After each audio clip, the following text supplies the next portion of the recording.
Uh, Welcome to Books with Al-Gazali. We'll be continuing our discussion straight away of Shogun Adeni's Power, Politics and Death. We are at the 9th chapter, Yaradua and the World. Just to start in this way, Lukman, what do you make of that chapter? What is your random thoughts about the chapter as far as Shogun's work is concerned? Well, from this chapter, Yaradua and the World, Sheon Adeni has taken us through the journey of interaction of Yaradua with world presidents like the US president and other African leaders at the OAU summit like Gaddafi and a lot of US foreign policies that Yaradua had to resist. Yeah. And Yeah. not to forget his frequent sickness that had deterred him, made him absent in a lot of international meetings. Yes. Yes, I think basically this is the summary of this chapter. And you also forgot another key part, which is, how we almost cultivated, or how Yaradua almost entirely single-handedly cultivated a relationship with People's Republic of China. Yes, yes. Which really worried the United States, yes, and perhaps other Western powers, yes, and also the subject of AFRICOM, yes, which seeks to tell us the engagements Yaradua had with the U.S. Department of State Security when they sought to establish the African Command in Africa, which is supposed to be a military presence of the United States troops on African soil. Spread across all the sub-regions. Yes. A battalion-size military, and Yaradua moved against it. And I think this chapter tells us one thing about Nigeria's position in the continent, as well as in the wider global space. Yaradua stood against the AFRICOM, yes, and until recently, when Buhari went ahead to say it should be revisited, it has still remained impossible for the US to move the headquarters of AFRICOM to Africa. It is still in Germany, Stuttgart. And why do you think that is opposed by President Yaradua? Well, probably due to the fear of Africans about how the United States operate. Yes. Anywhere they have military presence, they try to create. When they come into a country, it's like they have come to stay forever, or they will stay for a very long time, and their presence is not a sign of a goodwill. Probably they create a lot of problems to the people there. Probably that is why African leaders have been resisting the US military presence on African soil. Would any other country or continent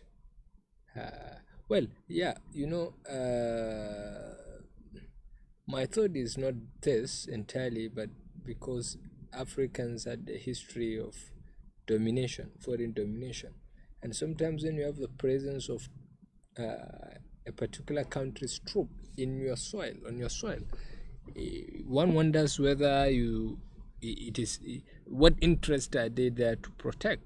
Are they there to help Africans fight African problems, or are they positioned to checkmate Africans in a sense? The United States seems to uh, play the role of the policeman of the world, Yes. and that its cardinal objectives, their foreign policy, is always driven by uh, entrenching democracy, so-called good governance, and then fighting terrorism, which perhaps is one of the justifications for moving the AFRICOM, you know. But in any case, I still think that moving U.S. troops to Africa is not a good thing for Africans. If they want to help Africa, as they indeed have been doing, what is expected of them is to provide logistical, infrastructural, and intellectual support to the Nigerian armed forces, to Africans, to be able to fight their own problems. Sometimes some of these problems are first African problems before any other person. They are best understood by Africans, so Africans are in the best position to deal with them. There is something about the cultural blend of the people who look at these things from their local perspectives. Where if you move in troops who are trained on a foreign soil, who are natives of an entirely different culture, and then who automatically have this racial feeling of superiority over other races and so on, and the mere fact that you have foreign troops in your continent bespeaks of some domination. Yes. And I think I'm happy that Nigeria is now leading the continent in rejigging its armed forces with troops. And I keep saying that if we finally deal with Boko Haram and bandits and other communal crises such as banditry and kidnapping and so on, Nigerian armed forces would become one of the best in the world, because it would have experience in dealing with all these problems. Largely, the problem we now have in the case of Boko Haram is that we do not have enough experience in dealing with guerrilla warfare. Yeah, and once we succeed on that, we would have a ready-made framework of responses on how to address these issues, and this will be a skill we can even export to the rest of the world, so that the world can become peaceful. People will be safe, and economic activities will continue and so on. So I think the decision of Africa staying away from Africa is still good, because you have French forces, also you have British forces, so you will want, and then you don't have African forces in any of these continents, and so on. Yaradua's response is very clear. Help us, as you've been doing, to what? To revamp our own institutions, to raise, after the First World War, the League of Nations was formed in 1919. But after because it was believed that the First World War was caused because there was no international body that is responsible for arbitrating between countries. So countries are just on their own at the global space. So once the president of a country feels badly about the other president or the other country, he takes law into his or her hands, and then it will result into a series of crises that could make that in the case of 1914 led to the first uh, world war. So the League of Nations was conceived to address the problem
or do you let the arrangement remain that okay, president now automatically converts into governor of a country? So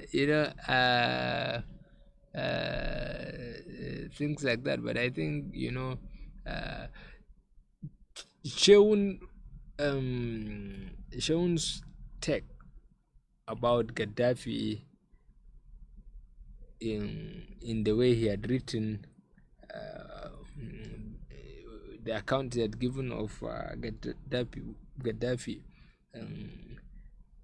Do you see what I see in how, for instance, he is to some extent uncharitable about some of the things he had said? Do you see it, or is it me seeing this in my own way? Quite all right. Gaddafi had a good dream for Africa to unite as a single nation. But then the approach is taken, especially with other heads of state. Nobody's going to take him serious. And look at the description of how he comes to OAU meetings, and when he comes to with an idea, he expects everybody to wholeheartedly believe. He'll come with he is asserting himself to be the president for life for Africa. Yes. No head of state is going to take him any serious, regardless of how good and better he's dreaming for Africa. But Africans, even in the past, we used to have one Mansa Musa who travels in the same fashion. Yes, exactly. So Gaddafi probably is reinventing himself Yes, as the Mansa Musa of the modern times. But is he not also telling you the prestige of the office of the president of Libya? yes, exactly. Because sometimes what is power? Power is that elegance, Yes. that display of pageantry and pomp, and power and wealth.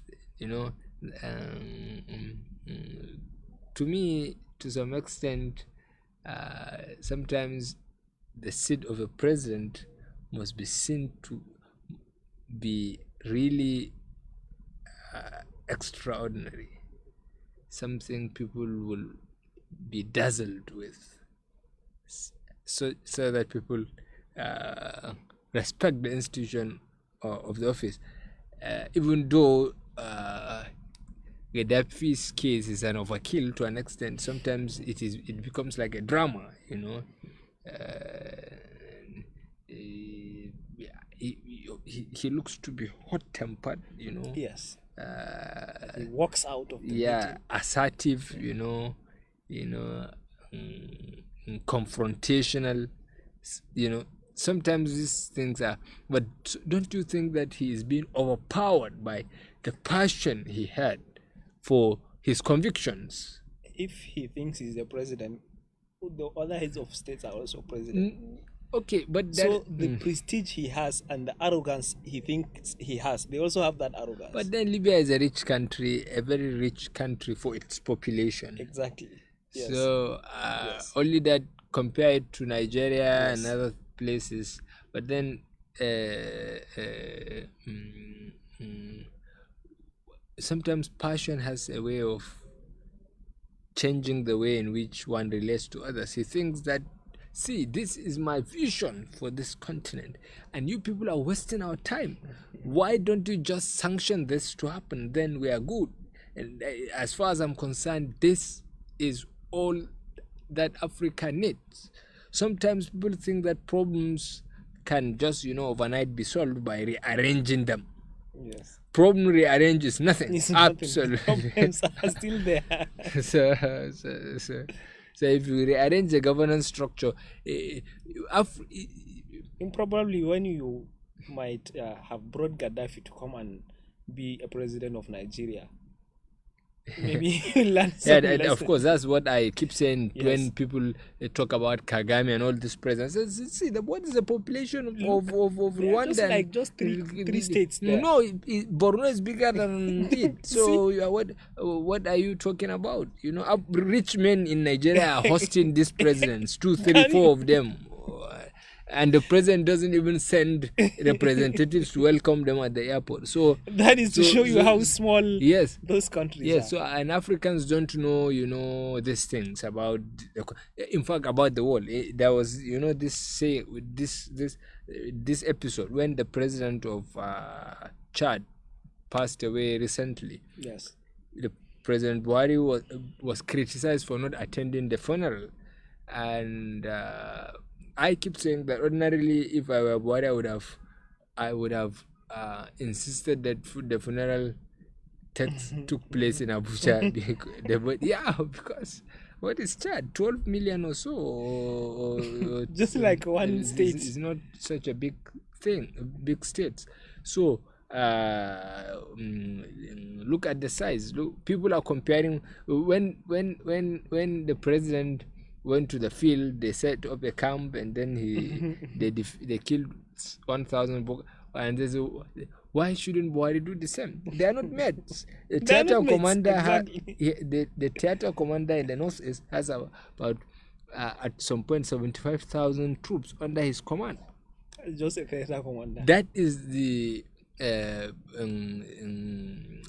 Chad has less than 30,000 troops in police, army, all put together. All so of them. that's about 1/3 of Nigeria's One theater command. one theater command. So it is just a matter of President Buhari asking the theater commander to march into Chad and take over Chad. And take over Chad. That is it. So except perhaps for some international understanding, this doesn't have, but then we are not mates. Nigeria would become a laughing stock if the president has to go to the battlefield, as the late Chadian president had done. We are a big country, but we do not appreciate our bigness, if I can call it that. So because you see a lot of times Nigerians like to compare this country with how well other smaller countries are doing, yes, or how well other larger economies are doing, without putting other factors into consideration. Just like this, there is this feeling that in your head you have so much that sometimes you do not know anything even about your immediate environment. This world is such a very complex place. I was trying to we had a conversation a few days ago about how goods are moved across the world, and when we mapped out how some of these things happened in the discussion, everyone was left dazzled that this is how things are moving. People do not know that large consignment of what we eat moves across the seas.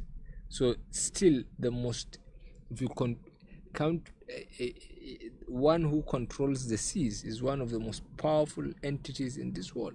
But people don't understand these things. If you stop ships and vessels from moving across certain seas, other parts of the world will become hungry completely, because they will be short out of supplies and things like that. So I think Nigerians want the comparison, but then Nigerians are not honest. 1, 2 are not informed enough, and 3 they're arrogant, and 4 they have a very sad problem of low self-esteem, pessimism, self-hate, yes, and unnecessary competition or comparison with people you are not at the same level. Ignorant comparison. Yeah, ignorant. and this seems to be the average conversation in certain quarters largely. And that's the problem. When you provide the platforms for people to talk, and people can talk anyhow, then you must be prepared to listen to anything. Yes. And this makes knowledge and information to become very cheap. Not cheap really. It, there will be a lot of trash going around, wrapped as what, some superior knowledge. People say that we don't read, the reading culture is gone. No, we read a lot, but we read trash, Nonsense. Yes. nonsense, rubbish. You go to WhatsApp status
in their various areas of interest. But we now create a culture that says that you have to go through this process, and these processes are becoming entirely ineffective.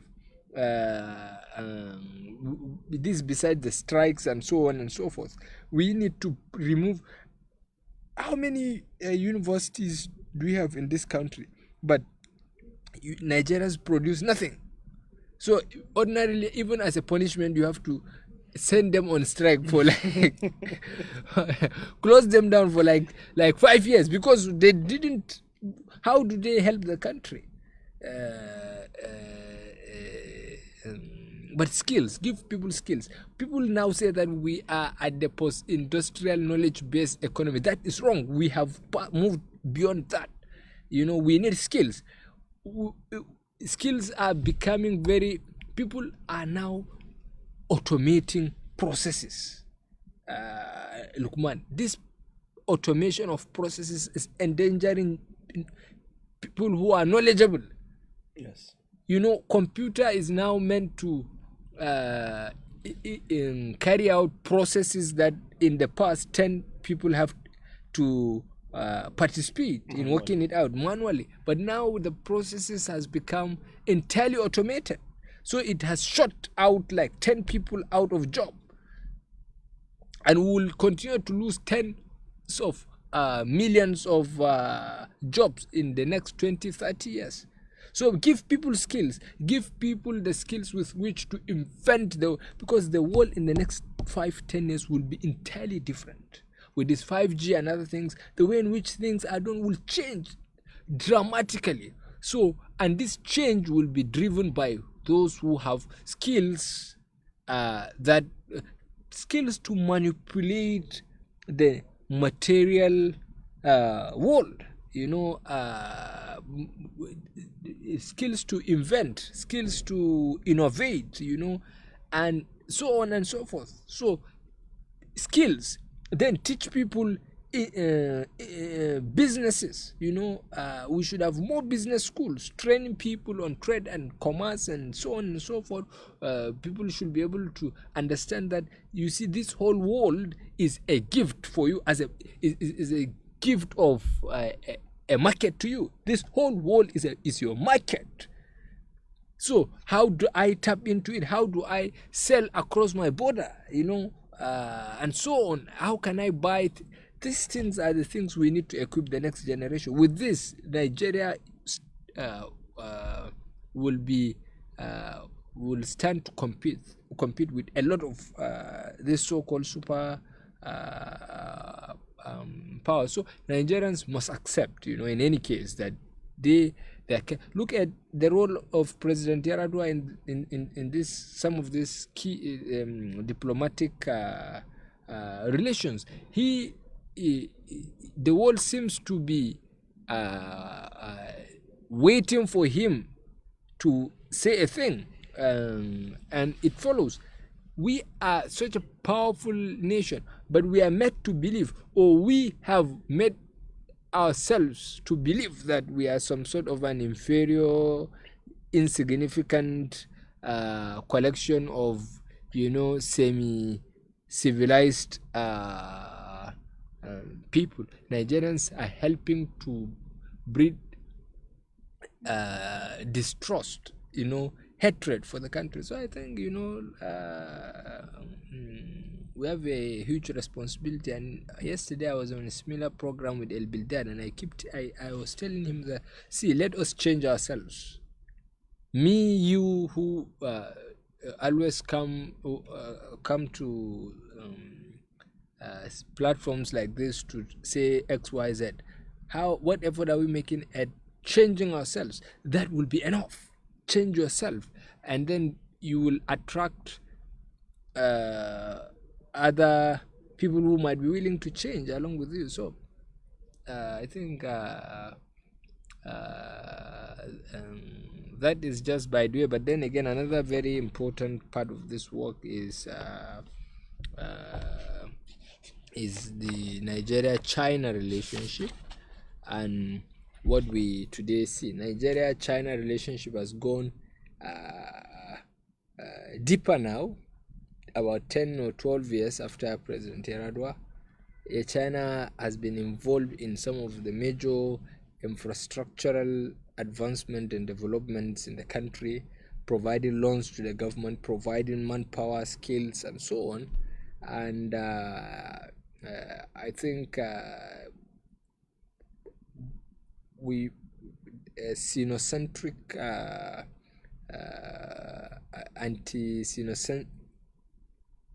anti-China campaigns have been owned by the West, so that China is demarketed, and so that China is shut out of Africa and places like Nigeria. But then look at China. China is helping us build our roads and rails and so on. The only problem sometimes is that China will want to bring its people to do the work, and all the major works, and then at the same time this is a loan. So Yes. they're providing jobs for their people, and then these are loans to be paid for by your country. So with interest. At the end of the day, the only benefit you have is that you have the infrastructure in a country, but otherwise, when government carries out capital projects, it helps money circulate across the population. Yes.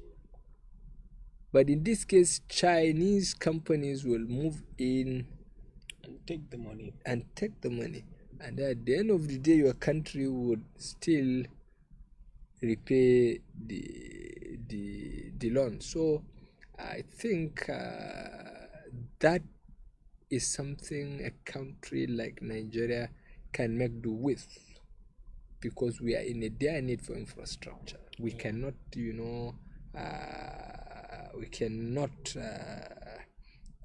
overemphasize that. We need infrastructure. We need to connect this country.